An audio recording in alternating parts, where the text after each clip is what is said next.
working. But yeah, so good evening, afternoon to everyone that's joining us from all over the world. And today we will have our first and only panel discussion. So I'm very excited. So today's topic is going to be about translating Nepali stories for global audience. So this has been a rather hot topic recently, especially among the literary circles. So this is, I guess, one of the important topics we want to talk about. And we have two brilliant people here speaking for us. So the first one is Yoshay Lama. She is a writer, a translator, and we also have a scholar, Ranu Sherpa, who would be taking a more academic approach to today's session. So thank you so much. And I want to start off with introducing Yoshay Lama D, obviously.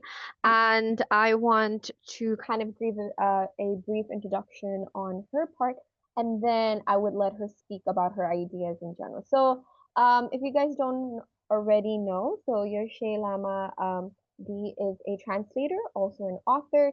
So, she has translated from Nepali to English recently, and she is also an author of a short story collection called The Way We Are: Dark Tales from Himalayas, and also another Himalayan fantasy duology, Bu Hidden Lands.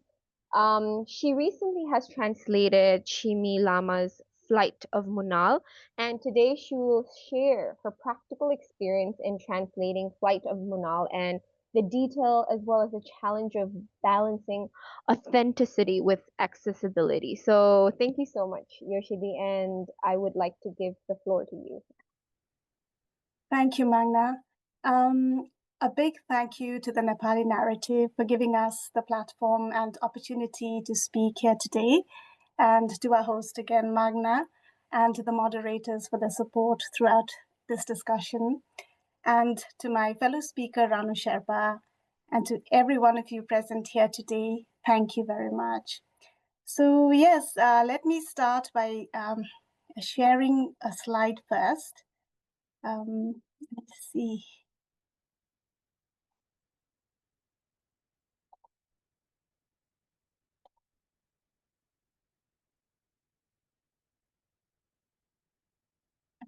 Let me see if I can get it.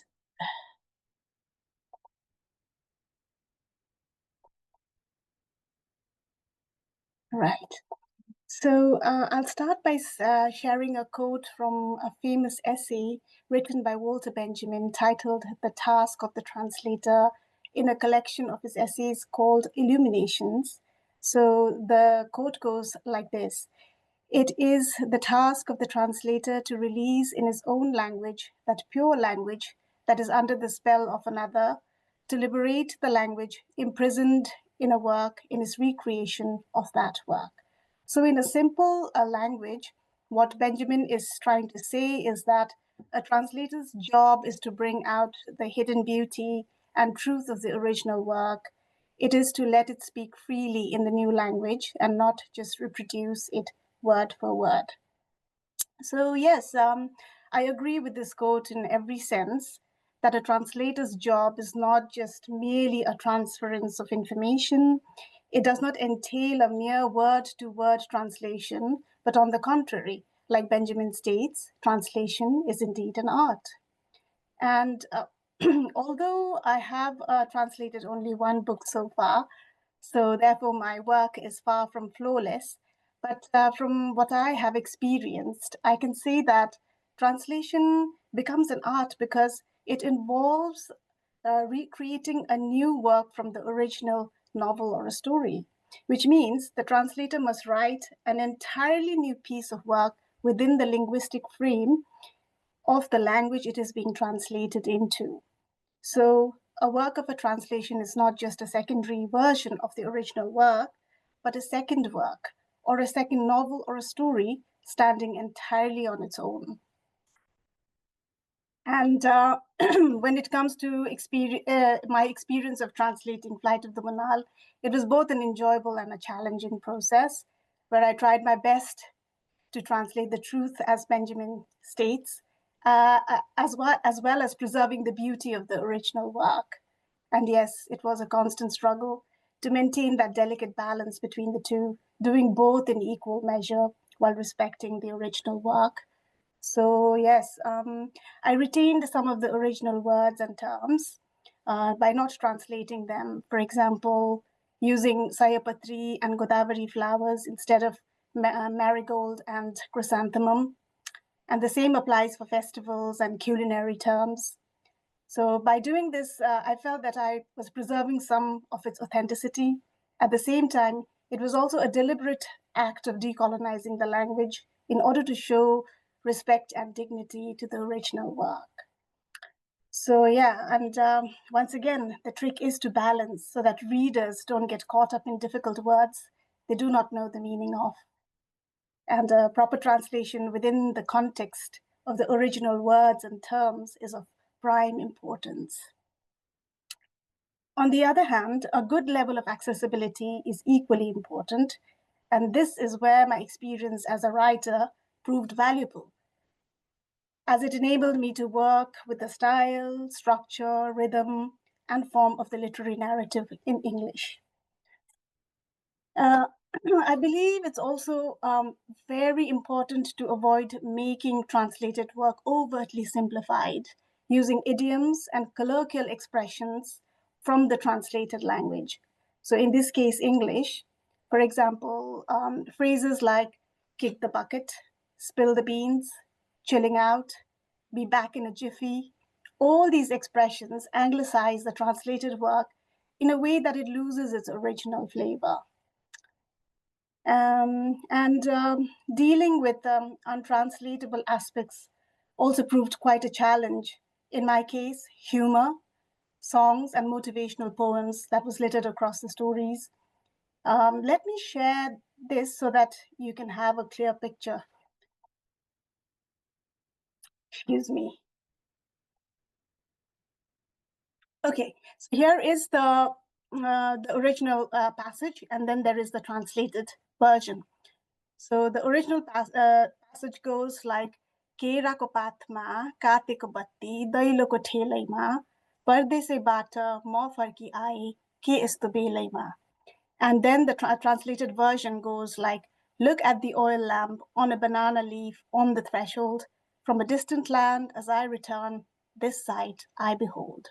So you can see I have tried to create the rhythm, bring the rhythm from the Deusi song, and also create that atmosphere, a festive atmosphere within the translated version. So yes, that has been my experience translating Flight of the Munal. And now I'll hand it over to Ranu. Thank you so much. Yes. Okay. So thank you so much for that introduction. Thank you so much, Yoshidi. So yes. So for our second speaker today, we have scholar Ranu Sherpa. She is a doctoral scholar at the School of Humanities and Social Science, Indian Institute of Technology, Mandi in Himachal Pradesh, and her research actually focuses on post 2000 literary works from Darjeeling Hills and Sikkim, both in English and translation, which explores the lived experience of Nepali speaking communities. And today, here, she's going to give us a more theoretical context of how exploring these regional voices reshapes the mainstream literary traditions. So she's going to take upon different topics such as migration, identities, and yeah, so I just want to give the floor to her now, and let's hear more from you. Thank you, Magna, and thank you, Yoshidi. It's a wonderful platform that I'm getting to share here with all of you. First of all, I think I would like to begin by just briefly talking about how my engagement with regional writings in my doctoral studies sort of began. And I think it sort of gets very personal in the sense that it was a deep realization that even after being an insider of the region, the people and history, I still remained an outsider. And it was only through the beginning of my doctoral studies I got to engage with these regional text, these writings, these art that remained invisible to me for quite some time. Before I just move on to what I'm going to discuss, I would like to share, I've prepared a few slides. I hope, just give me a second. I hope it's visible.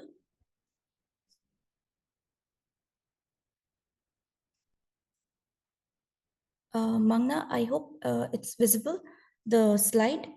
Yeah. Oh, okay, yeah. Yeah. Oh, yeah, thank you so much.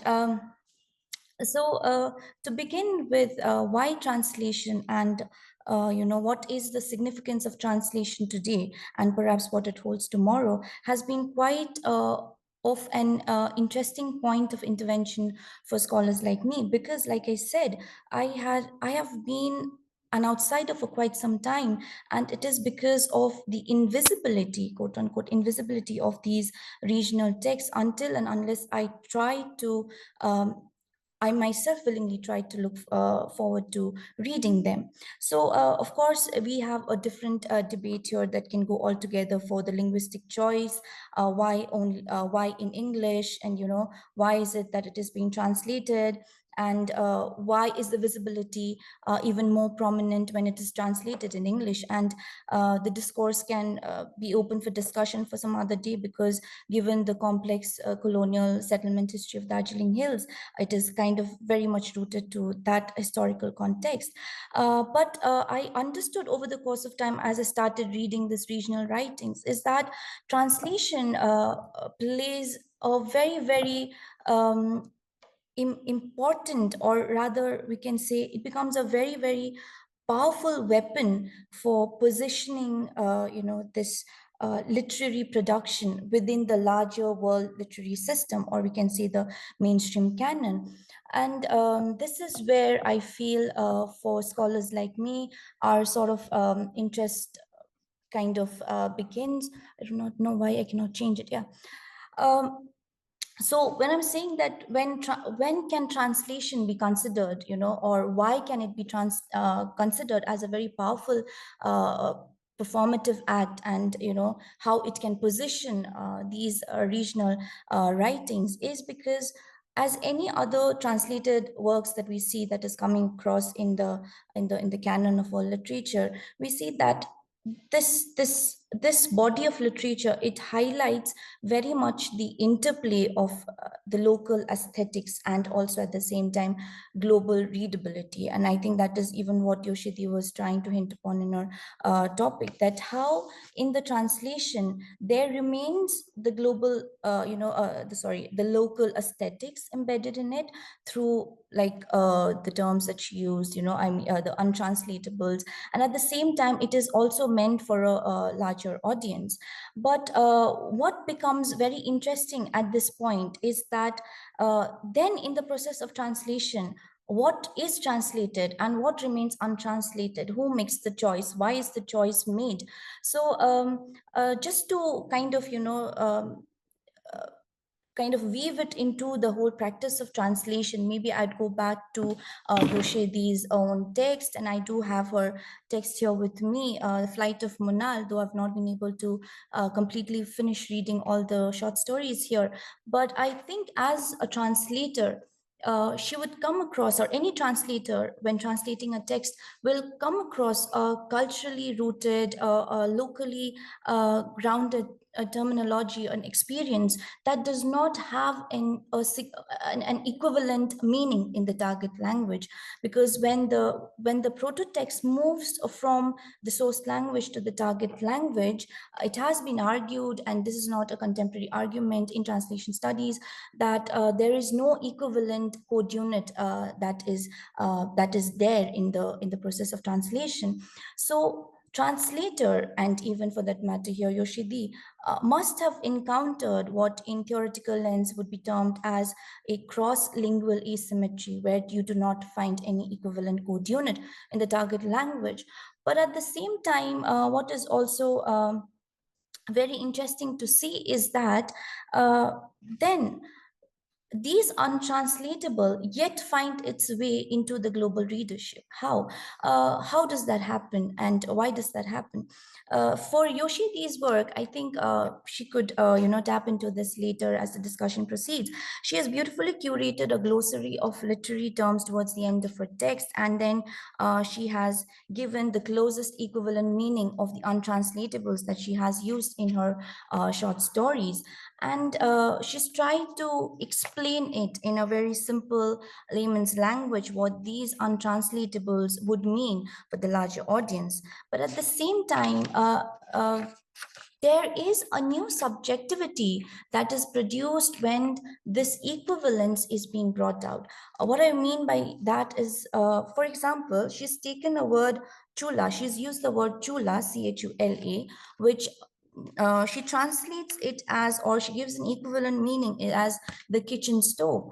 But does the kitchen stove or the word chula uh, only mean a place or an equipment to cook food or to prepare a meal? Or when it is locally, regionally rooted, does it have other cultural, historical, traditional, and even religious implications embedded in these terminologies? So I think Yoshidi could perhaps throw more light on this practice of translation, where certain words are remain translated and yet is available for a larger audience, for a global audience to consume. And I think I agree to these two theorists, Barbara Cassine, who is a French philologist and a philosopher, who talks about while there is no equivalent code units when a proto-text moves from a source language to the target language, but at the same time, in the process of translation, what Italian scholar like Hermans has argued is that it is actually the practice of translation that produces the equivalence. It is not that equivalent is a prerequisite in translation.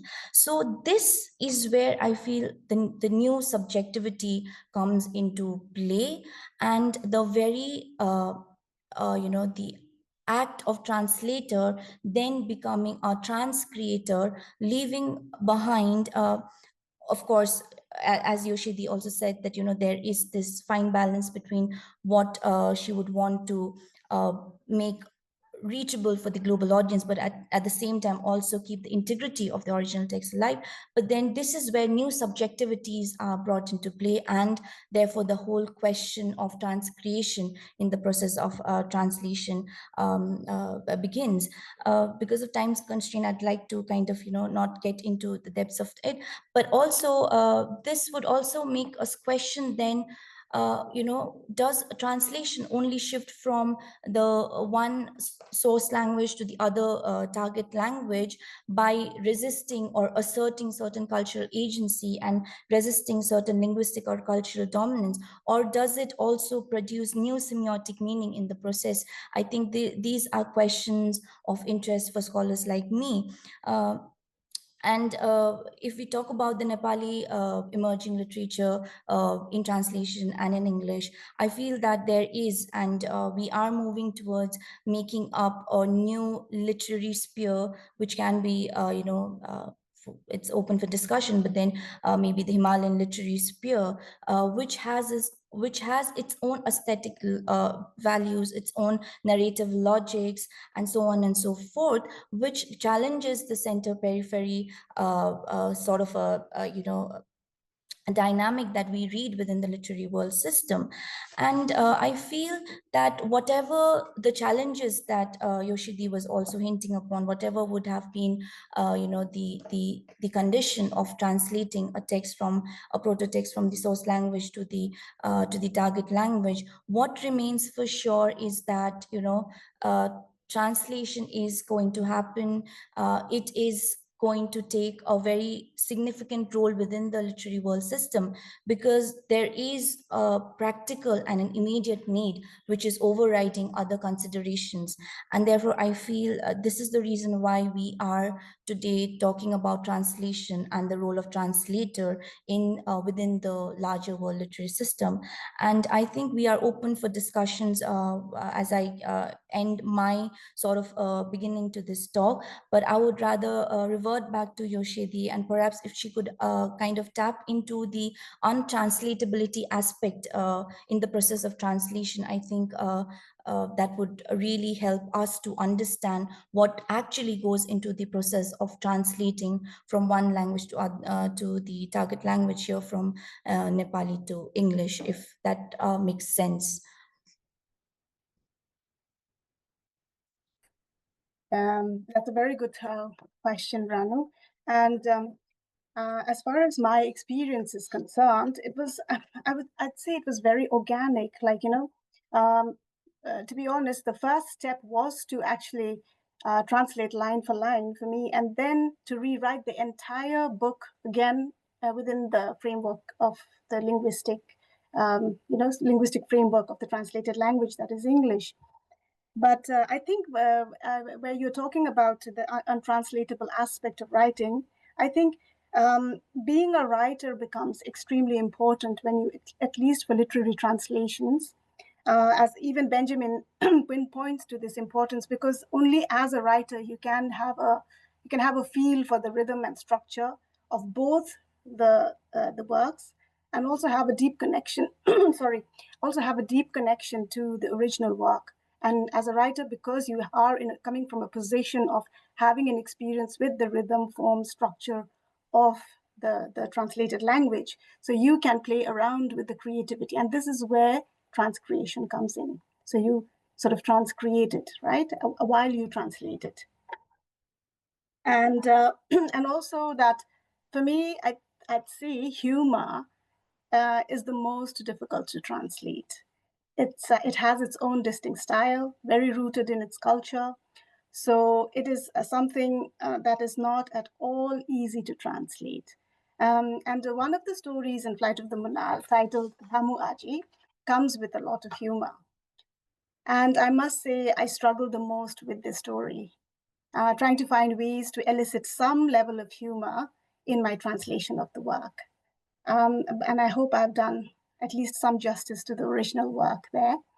But of course, some things inevitably go lost in translation. It's just a given fact. I mean, no matter how much we argue back and forth, but it is so. Some things do get lost in translation, and it's only a matter of how much, though. And that I think it depends on the dexterity of the translator.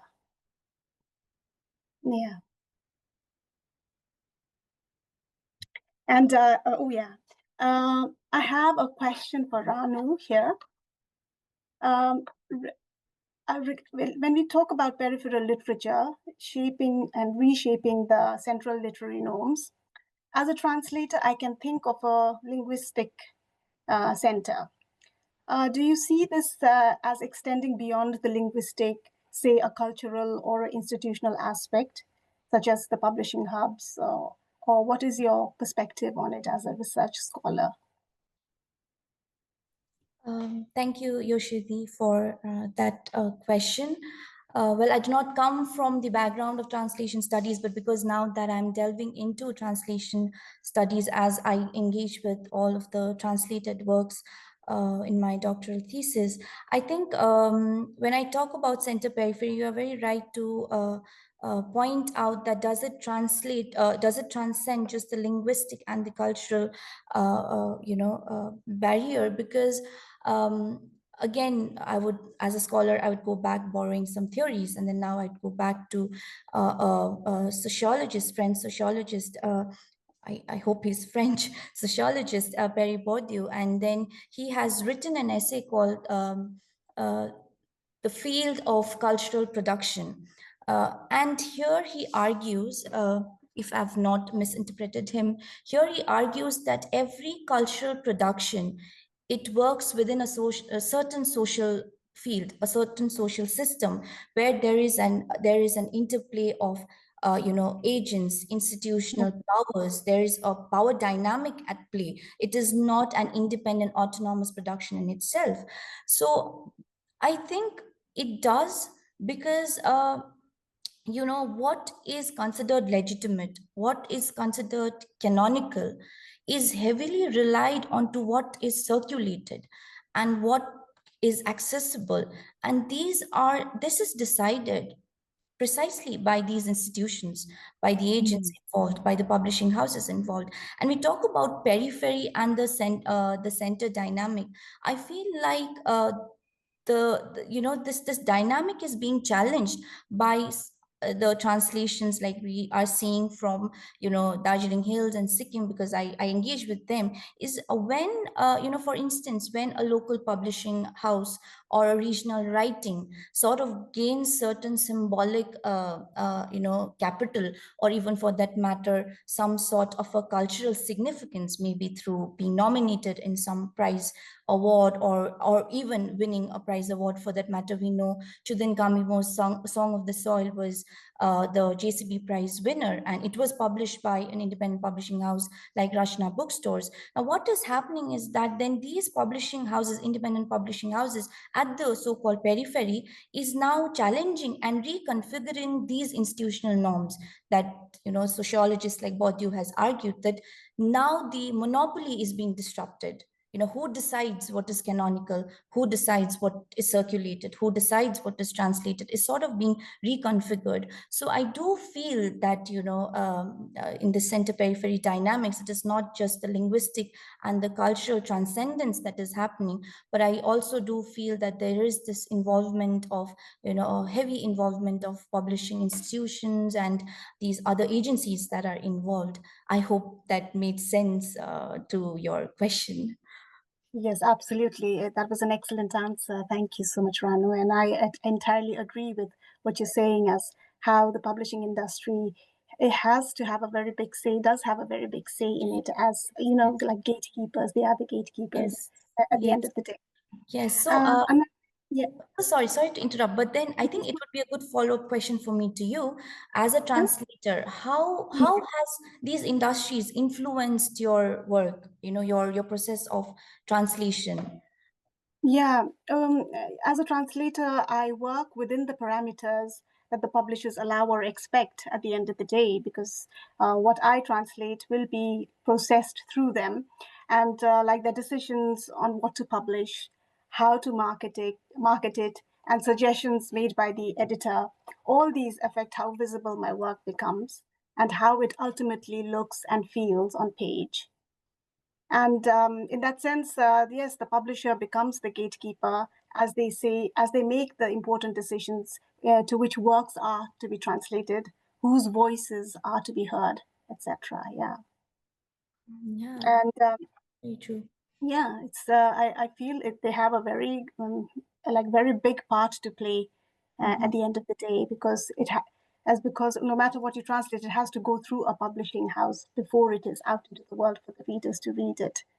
So yes, I have a quick question for you, Ranu. Referring, let me see where it is. Oh yeah, it's about. Let's talk about that Himalayan literary space. Talking about it, how do you think would it shape its own view of the world? Yeah, so like I said, it's open for discussion, but then we do see a new literary space that is being sort of forged, in the recent decades. I'm here again being very specific to the Eastern Himalayan region, especially Yeah, Darjeeling Hills and absolutely. Kalimpong, Sikkim. This literary space that I'm talking about, like I would again go back to this dynamic of the center and periphery, because this literary space, it sort of uh, resist this idea of having one center and one periphery. Because if you see the Himalayan, or I would not call it the Himalayan because it would be too overarching and too homogeneous. But if I say the regional writings of Darjeeling Hills and Sikkim, if you see, they sort of resist this idea of center and periphery because they do not exist vis-a-vis a center. When I say a center here, they are not existing in opposition to the mainstream Indian literary canon as such, but rather they have their own multiplicity. So what I'm saying is that there is no particular center to which this Himalayan sphere is existing, and it has its own, it has its multiple centers and it has its multiple margins, because it is diverse in its linguistic choices, it is diverse in its cultural groundings, its historical aspects, and so on and so forth. And therefore I think the worldview that you're trying to kind of question is that the this literary sphere will have its multiple worldview. I do not see, as a scholar so far, having a single worldview of the region of the Himalayan belt as such, but it would have a multiple worldview with multiple centers and multiple peripheries, and that multiplicity is where I feel, it's going to shape the literary value, it's going to shape the canon formation from within at the larger world literary system. And just to add on, within this whole discourse, I along with my co-editor, we are working on a edited volume of scholarly articles, which rightly sort of talks about and will engage with this very idea of whether we do have this, Himalayan literary sphere as such. What does it do to the canon, especially what does it do to the South Asian imaginary, literary imagination as such? And I hope that that sort of a discourse that we've opened up will come out with a lot of different perspectives for us to read, understand, and perhaps kind of unpack in future days. But like I said, I think to keep it short, I think it has its multiple worldviews. There are many worlds within this own literary sphere. So I don't think so there is a particular center and a particular margin that it kind of plays along with. Again, I hope that makes sense to your Of course, it question. does make a great sense. And thank you once again for an excellent answer. It was really brilliant. And it must be like, how a river is like, it's shaped by the tributaries and the streams flowing into it. Like a river doesn't really remain the river from the original source. By the time it reaches the sea, it sort of becomes, it changes in so many different ways. So I guess the canon will, in the end, be sort of changed by all of these peripheral influences. And yeah, that was a very, very good answer. Thank you, Ranu. Thank you, Yoshidi. Yeah. Um, and should we are give on time? I hope we are not exceeding. Yeah, that we don't want to go beyond. Yes. So thank you so much, guys. I think I had a lot to write about everything that was going on, but I feel like just like me, everyone else is very excited for the Q&A part, and I'm sure they have a lot of questions. So I want to open the space up to the audience. So if you have question for Yoshidi, you can just type it up. You can also raise your hand, and same for Ranu Sherpa as well. So we were just gonna do the Q&A in general, and then you can just type who you want to if there's a specific person you want to say, so like you can just write it down who the question's for, and then we will just proceed on from there.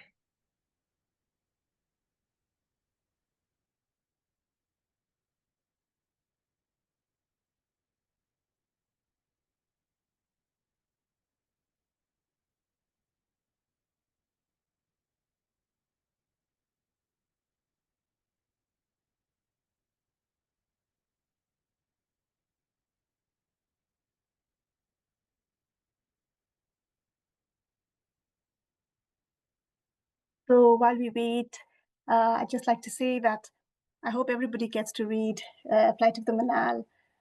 It's such a beautiful collection of stories, because it's about an era that it is completely forgotten today. And I think when I read the book, it kind of, I related to my grandparents and my great grandparents. So in the same way, I hope everybody gets to read it, and hope they will relate to their grandmothers and great grandmothers, and see how great a lineage we have come from, like such resilient women with so much courage on the face of so systemic dominance and patriarchal dominance. It's really, really beautiful stories and I hope I've done justice to the original work. I don't know if the writer is here today, although I had shared the link with her as well. No, I don't think she could make it. Oh, there's a question from Ria. What personal experience have inspired you to work further in Nepali literary translation work? Okay, Thank I you think so that much, Ria. question's for you, though. I feel like that, right? Yeah.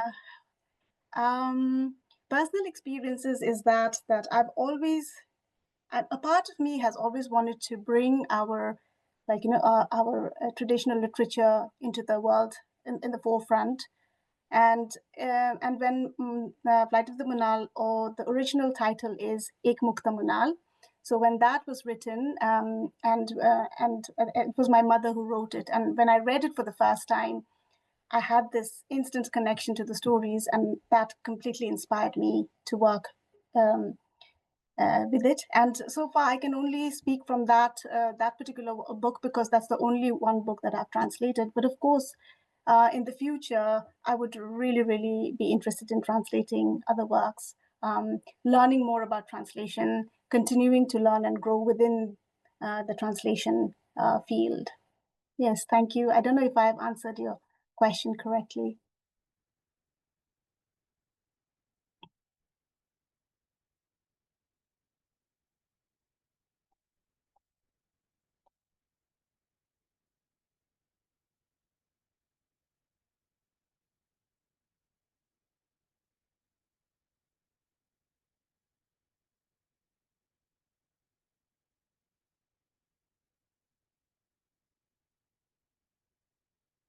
Right. So, like we're waiting for more questions at the moment, I just want to put it out there in case you guys are interested in taking a look at Flight of Munal, then you may just scan the QR code.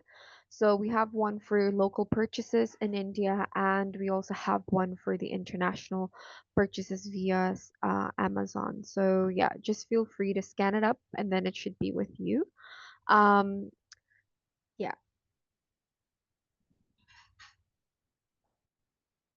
Oh, there is another question here. Oh, that's a long one.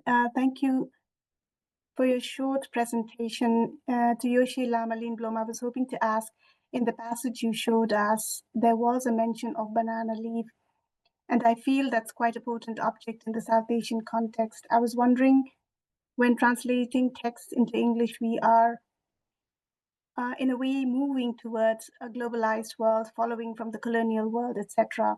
Or are we, in fact, heading towards a more conscious world where borders and cultural contexts are becoming more apparent, despite the common language of say, English or Spanish, Hindi, etc.? Any comments from Ranu would also be great. Okay. Let me go back to share the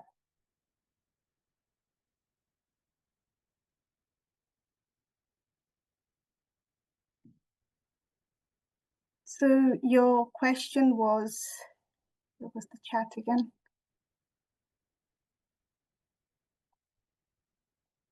Yes.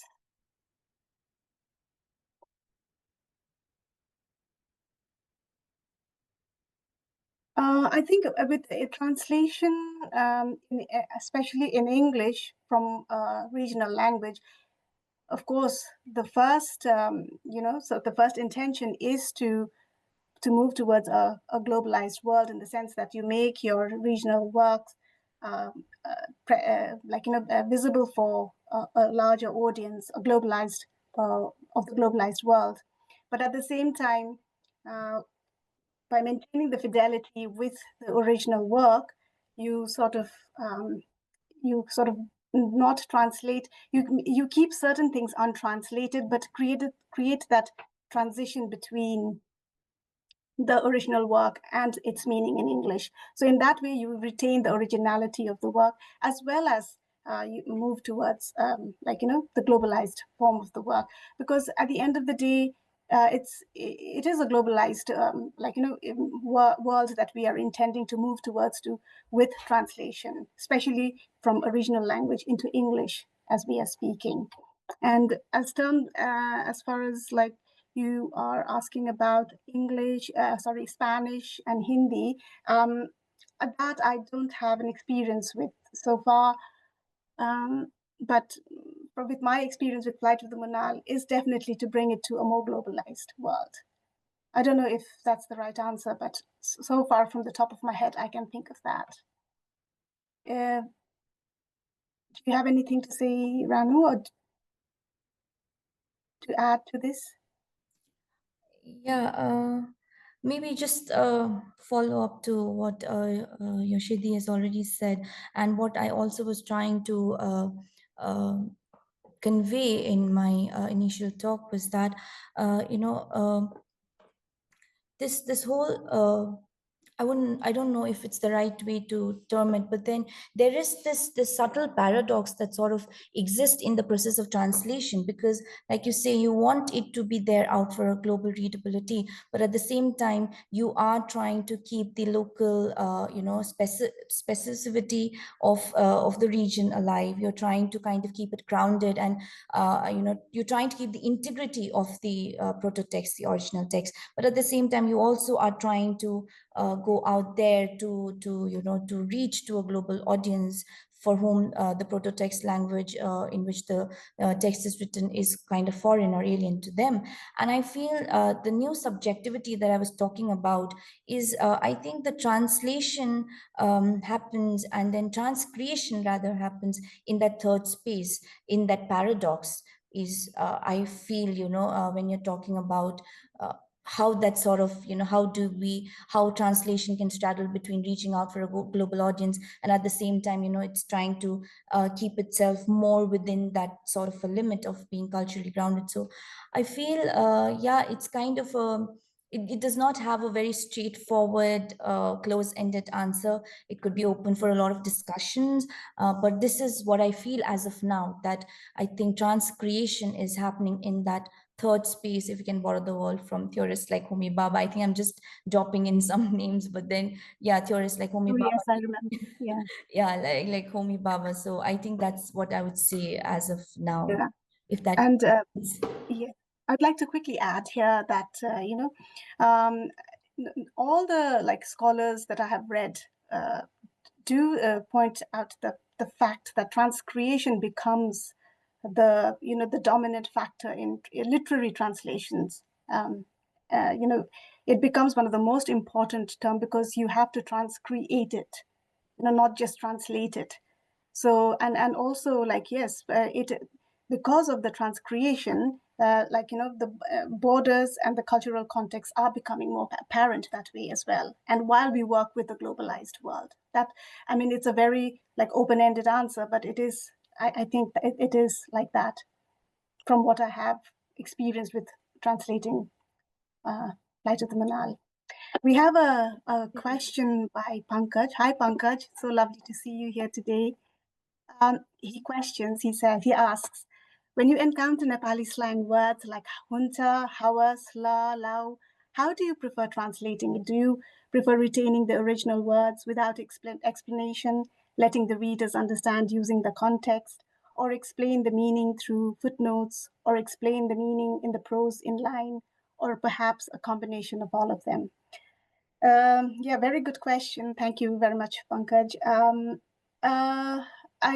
Terms like that, what I have done is that what I prefer doing is that you use the original term, because it maintains the flavor of the original work, but at the same time you transition into an explanation of that language. So she nodded her head in affirmation, for instance. You explain that in the transition. I feel that's what I have done. So in that way, it keeps the meanings subtle, but at the same time, the reader immediately understands that hunta and laudas hawas means yes. I don't know. Is that all right as an answer? And we have one more question by Nikita. Hi, Nikki Baini. This question is to both the speakers. How do you decide what cultural terms to preserve and what to simplify? Do you want to answer first, or should I go first? I think you should go first as a translator. I think I'd follow. How do you decide the cultural terms?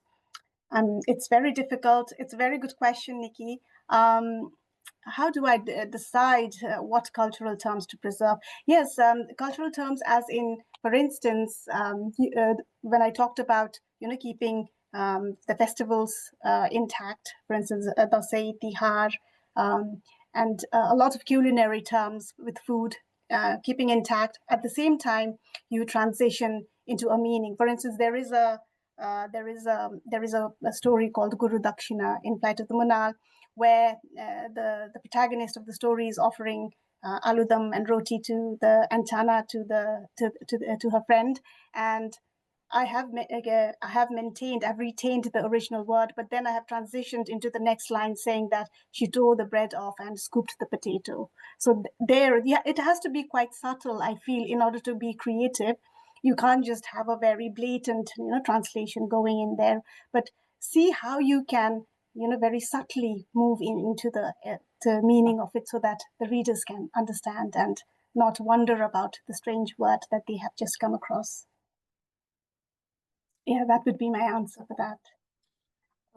Again, just to follow up quickly, I think the choice in itself becomes a very political act in the process of translation. Like Yoshidi said, that you wouldn't want to sign sort of, because even, like we said, that there can be an equivalent meaning produced in the target language. The say could have had its equivalent meaning or a terminology that can be there for a global readability.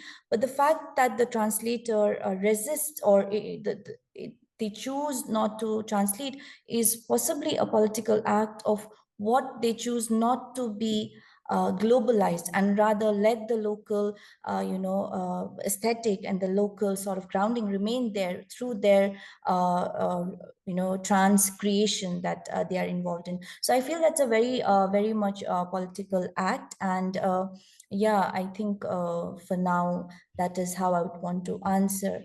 And then we see there is we have Monica. Monica, yeah. Hi, Monica. Really wonderful to have you here today with us. Yes. Should I read out the question? Yes, you may.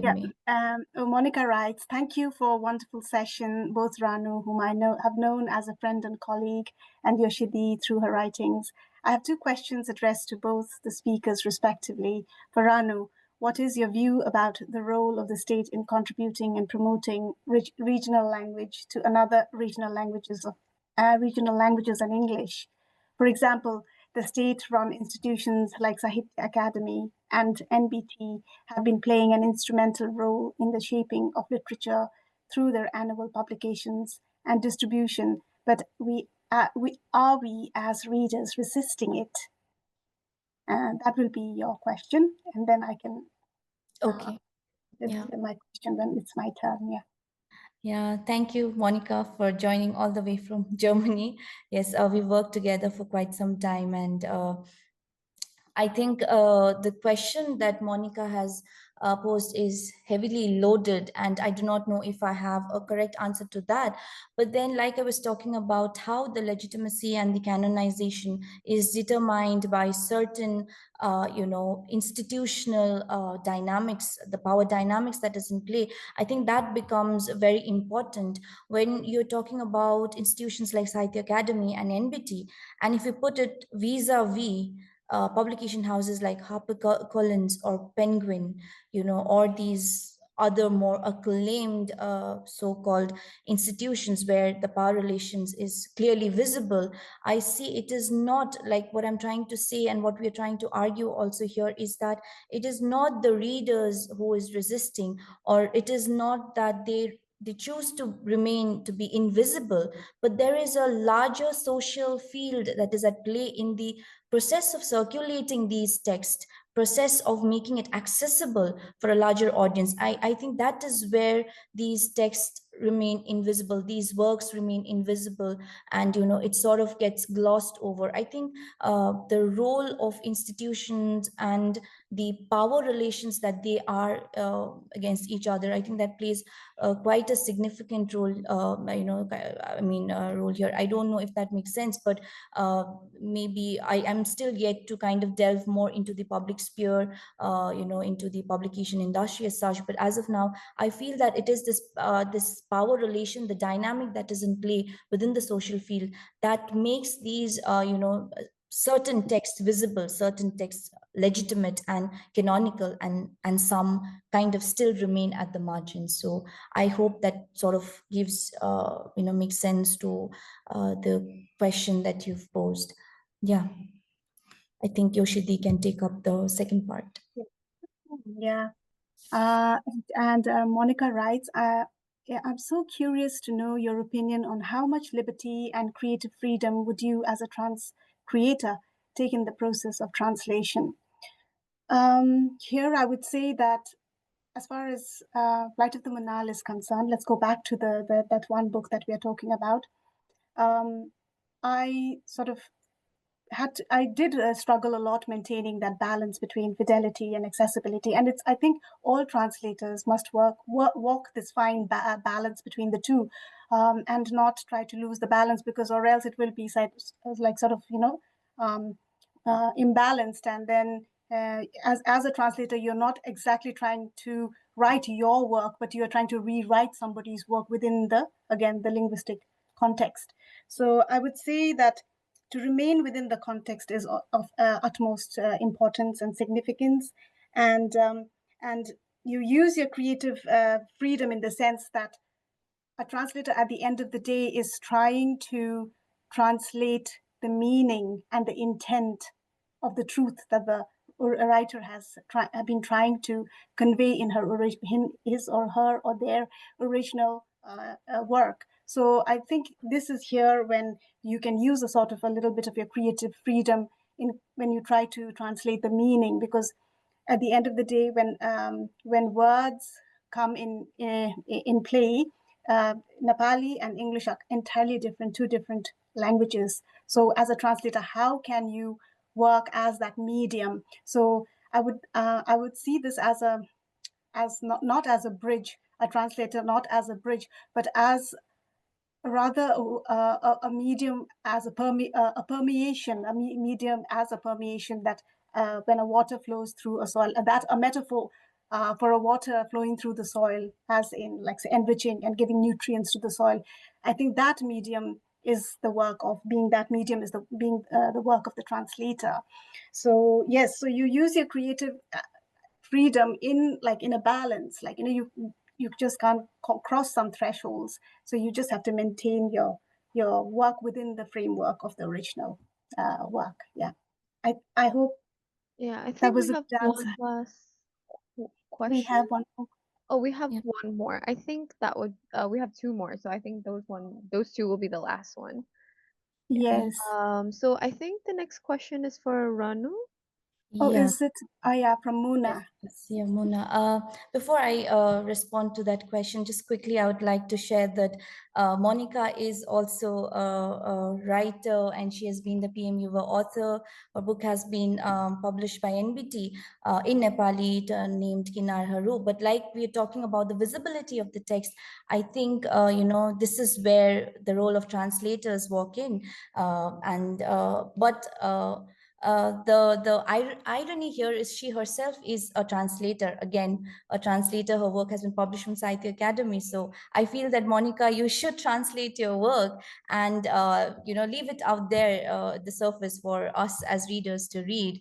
Yeah. Now going to this question of Muna, I just quickly glanced through it, and then she talks about, I've been trying to, my doctoral thesis taps into the migration history and then the diasporic stance of the Indian Nepali at the borders, which of course I did not touch upon in this talk here. And thank you that you appreciate my work. And then you are asking about the stories that I grew up listening to. I think I have made a very personal note in my LinkedIn handle. So the question comes from there. But what I trying to say through that is, I am a scholar and I have the academic background, but I think because I've been inspired by, again, writers, creative writers like Monica and now Yoshidi and many others that have been communicating, I think I would like to keep these stories alive someday, sometime when I get, this time to write apart from my scholarly readings and writings. So yeah, maybe you could, we could have a chat over LinkedIn and we could further unpack this whole, curiosity that you have.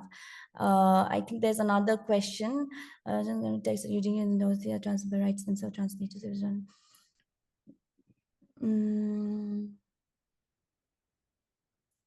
Indeed, a very good question.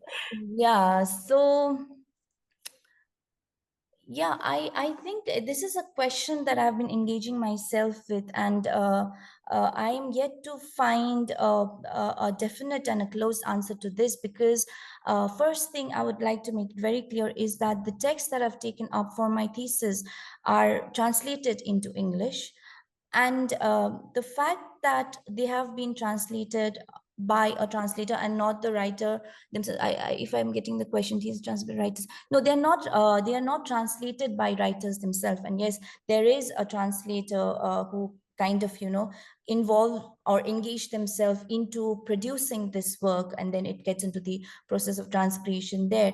I, as an independent reader, perhaps I read the translated text as an independent text itself. So I think my answer ends with that, because if I am to place the translated text against the proto-text in its source language, of course, undoubtedly, like Yoshidi has been said, there's so much loss, there is so much gained, and there's so much of negotiation that goes around. It is moving across, because the etymological root of translation in Latin itself means to carry across. So there is a movement embedded in it already. But when I read as a scholar, I read it as an independent text and not place it against the the original proto-text, and therefore I do not see that transcreation as a challenge there.